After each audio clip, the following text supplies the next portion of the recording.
கல்முனை ஆதார வைத்தியசாலையில் புதிதாக நிர்மாணிக்கப்பட்டுள்ள அவசர சிகிச்சை பிரிவு மற்றும் மறுசீரமைக்கப்பட்ட வெளிநோயாளர் பிரிவு ஆகியவற்றை திறந்து வைப்பதற்காக இந்த நிகழ்வு இன்று இடம்பெற்றது.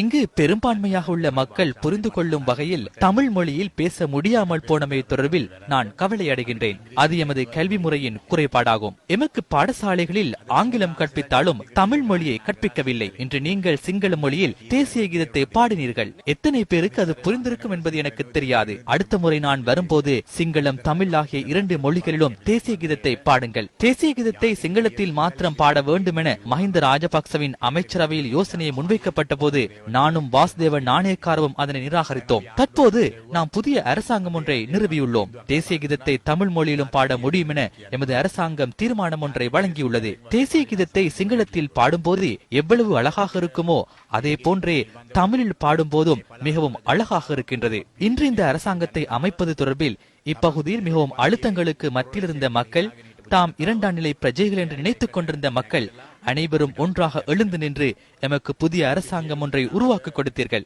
அதிகார பரவலாக்களை நான் இதயபூர்வமாக ஏற்றுக்கொள்கின்றேன். இந்த நாட்டில் 2ஆம் நிலை பிரஜைகள் இல்லை என்பதே எமது ஜனாதிபதியினதும் எமது அரசாங்கத்தினதும் கொள்கையாகும். நாம் அனைவரும் மக்களாகவே பிறந்துள்ளோம். தமிழ் தேசிய கூட்டமைப்பின் பாராளுமன்ற உறுப்பினர் பொன் செல்வராசா மற்றும் முன்னாள் சிரேஷ்ட அமைச்சர் பி தயாரத்ன உள்ளிட்ட பலரும் கலந்து கொண்டனர்.